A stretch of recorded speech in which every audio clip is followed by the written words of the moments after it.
Alright, buckle up everyone. In this video, we're breaking down the jaw-dropping real-life story of two brothers who shocked the world. Lyle and Erik Menendez convicted for the cold-blooded murder of their parents. Their case is making waves yet again, thanks to Netflix's hit series Monsters, the Lyle and Erik Menendez story. Here are 19 shocking facts the real Lyle and Erik Menendez you should know.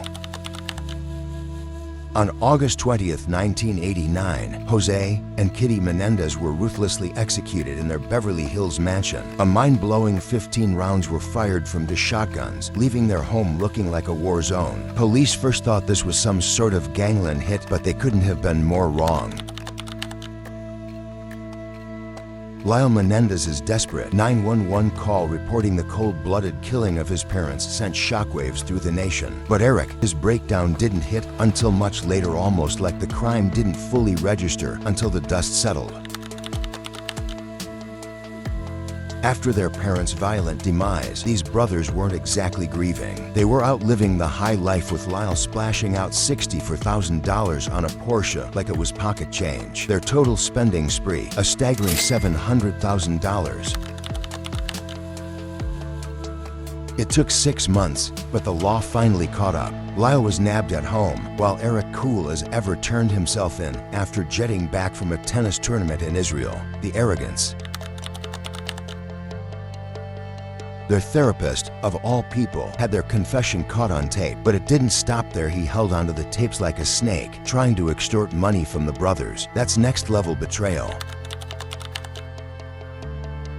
In court, Lyle and Erik dropped a bombshell. They were allegedly victims of sexual abuse at the hands of their father, Jose. This shocking revelation became the cornerstone of their defense. Their first trial, broadcast live on TV, was nothing short of a media circus. The gruesome details, the accusations, it had everything, including the terrifying prospect of a death sentence. When the gavel came down in 1996, it was game over. Lyle and Erik were sentenced to life in prison without parole for the brutal murders of their parents. Justice, maybe, but the story doesn't end there. After being separated for over 2 decades, Lyle and Erik had a tearful reunion in prison in 2018. It's hard to imagine the convicted murderers finally reunited, crying like kids. What a scene! In 2023, a letter surfaced from Erik to his cousin back in 1988, where he laid out the abuse he was suffering. This letter is a game changer, adding serious weight to the brothers' claims. Roy Rosello, a former member of Menudo, dropped a bomb when he claimed that Jose Menendez had sexually abused him as well. The plot thickens, further validating the brothers' story. Their legal team isn't backing down. In May 2023, they filed a petition pushing for a retrial armed with new evidence, aiming to slash the brothers' life sentences. What kind of chilling foresight does it take to buy the very shotguns that you'll use to slaughter your parents? Lyle and Erik picked up their deadly weapons at a sporting goods store in San Diego. Their therapist, Dr. Jerome Maziel, wasn't just shady, he was manipulative. He wanted to use the brothers' confession tapes for his own twisted personal gain. That's next-level villainy. When the brothers went to trial a second time in 1995, the media wasn't allowed to broadcast it. And just like that, the brothers' sexual abuse defense lost massive public exposure. Prosecutors were ruthless, labeling the brothers' defense as the abuse excuse, turning their claims into a public joke.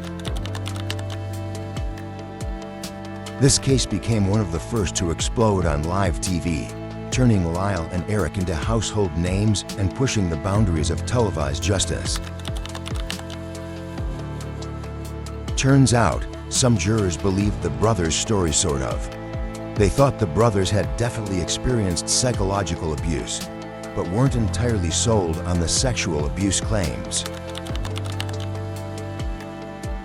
As of now, Lyle and Erik are still rotting away in prison, but new evidence could change everything. Will they walk free, or is this just another twist in an already wild story?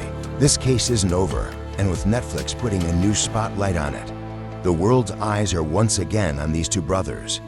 What do you think? Do they deserve life in prison, or should the new evidence lead to their release? Smash that like button, hit subscribe, and share if you love deep dives into true crime stories. Drop your hot takes in the comments below. I'm dying to hear your thoughts. See you in the next video.